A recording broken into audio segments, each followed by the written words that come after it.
see everybody. We look forward to our next ACC road battle. Got a good challenge and a well-coached, unique scheme with the Georgia Tech game. Got a lot of respect for Paul Johnson and what he's done down there. And it'll be a great challenge for our coaches and our kids as we get down there. So with that, questions? Questions for Coach? Chris? Okay.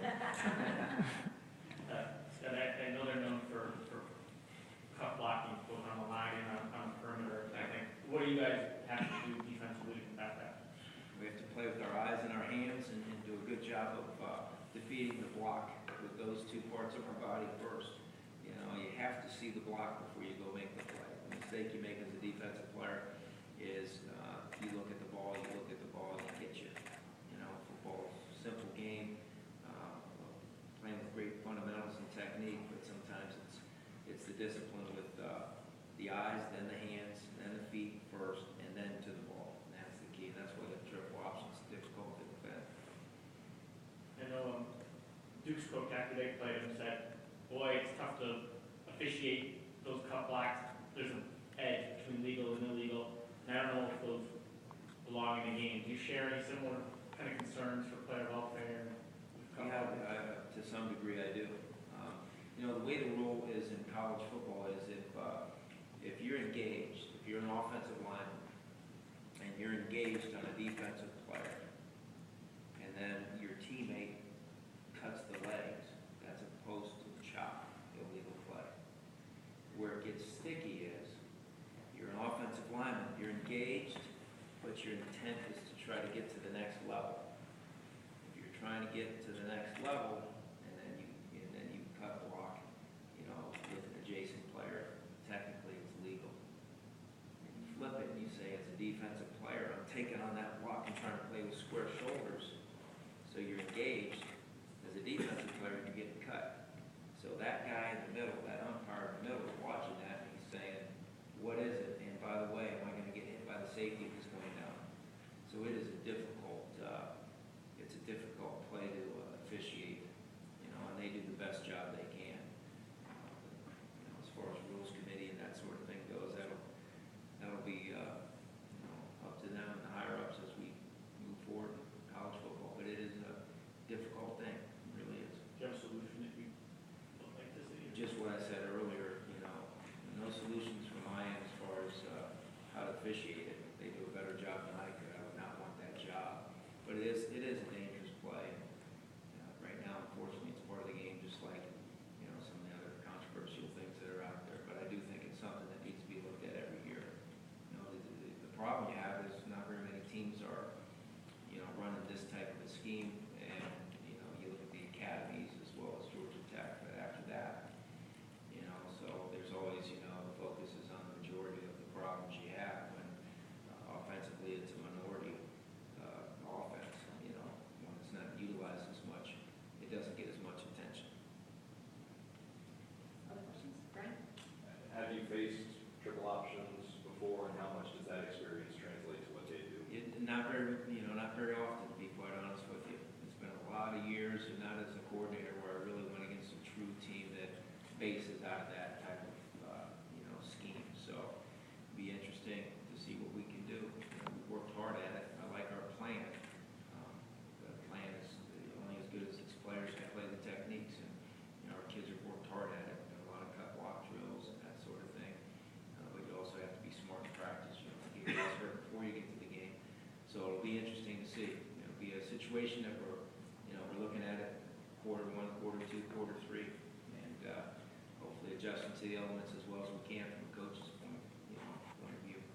Do you expect there to be a feeling out process the first few series? Yeah, just like every game, there will be on both sides. The biggest thing is our kids are gonna, you can explain it, you can tell them, you can describe it, you can watch it on tape, but until you're in the fight, you don't realize how quick it happens to you as a player. You know what I mean? And your vision's always been, you've been coached so much. You know, we get cut in other schemes, but it's different because of the way your eyes have to progress. It's not just, you own a gap and then you go to the next gap to the ball. It's, I own a gap, I own half a man here, I gotta see who has it. Am I doing my job, oh shoot, you know, I got cut, because your eyes your eyes need to be more disciplined than they are any other week. And with that, you get a little vulnerable with guys coming out of your blind side, cut your knees. Steve? I'm working on a story on Will Hicks, and it's just kind of interesting for someone who's been a strength coach for, I think this is his 27th year. He's just kind of constantly adapting. There's always new things coming out with technology and on the medical side. How have you kind of seen him just, you know, like I said, continue to adapt and continue to change and mold his model to the point where it's always kind of, maybe not on the cutting edge, but able to adapt in that sense? I think Will would agree. First off, he does a great job. He's done a good job here. He's got a great way with the kids. He knows what he's doing in the weight room. Our kids, you know, have done a good job getting stronger each year that I've been here. And he does have a good feel for, you know, what's going on in the strength world. But it is cyclical. You know, I can remember 20 years ago where, you know, they kind of made fun of the guys that were using the medicine balls and stuff. That was old school. That was back in the 50s and the 40s and all that stuff. And now it's in vogue. You know, everyone has to have all those. You know, like you go to Target, or you go up the road and you see all these things, you know, in a store that you would have never thought, because everyone's using them, core, all this other stuff. So it's cyclical. So is football, by the way, in my opinion.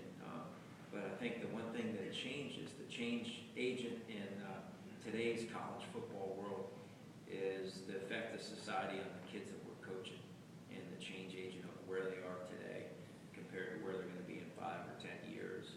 The advent, you know, my children make fun of me. I told them in college I had a word processor where you could type a whole line and then hit return, and it would print the whole line out. And that was pretty cool back in the day. But there were only a couple, you know, really rich kids that had computers in their room. You with me? And when I look at Will Hicks and all his years he's been in the business, the one thing that I would say is a extreme compliment to him is his ability to adjust to the kids as much as, you know, the weight room. Because the weight room is cyclical. It's 50 pounds. It was 50 pounds 50 years ago. Lift it. Use these muscles to lift it. You know, someone will get fancy, put them in a new platform or something like that. But it's still the same. You know, same stuff. Just cycles back and forth. He said a lot of the changes or different ideas that he institutes might start with like one player, just a couple players. It's something he'll see on a video, or he'll go to not a meeting, but he'll hear someone give a speech about it. And one he talked about was Will Allen had some problems with his hips, and he remembered listening to a hurdler speak. And he started implementing hurdler drills with Will Allen, and then ultimately the defensive backs, and ultimately the whole team.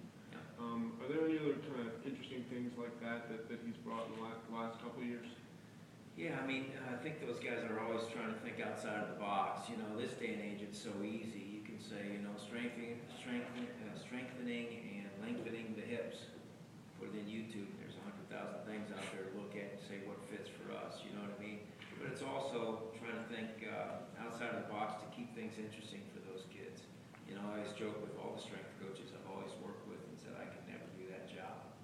You know, but I think if you were in that job, one, you have to have a passion for the people, you know, the kids. That's where it starts. That's where it never becomes boring for a guy like Will Hicks and Nate Peoples, because they have a sincere caring element for the kids that they're coaching.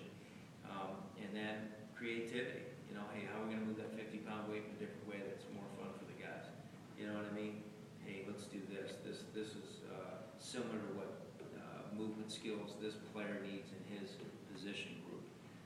So I think there's 10, 100 different ways of doing things in that room, but you know, change element. You know, some guys get caught with that mindset that, you know, this is the way it's been, this is the way it's always been, this is the way it has to be. Will's not that way, and his ability to adjust to the elements is his strength. Thanks. I have a few questions. First, real quick, any update on Dave Sheldon a little later in the week? Yeah, we're gonna see him again here today and see how today goes. You know, and try to make a smart decision. So that's gonna be, you know, later today after practice. We'll get a good feel. We'll put that out like we do every week with the ACC thing. And then second, you know, we've heard you talk about some of the common characteristics among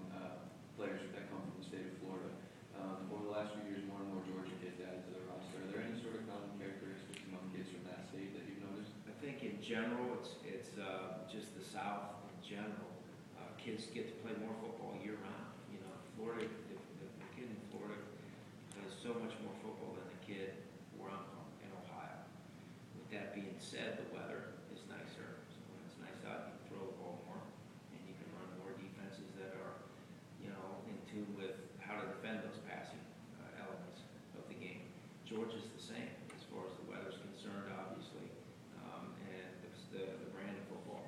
You know, there's differences, but really, you know, I think both of those states are really strong football states, and you know, we're excited to recruit Georgia as well as Florida, even heavier as we keep moving. You know, the key is trying to find the right ones in state up here in the Northeast and keep them at home. But you know, history's shown that we haven't always been able to do that. So that's part of the formula we have to accept and understand. A state like Georgia, and it's not just, you know, the Atlanta areas. You get down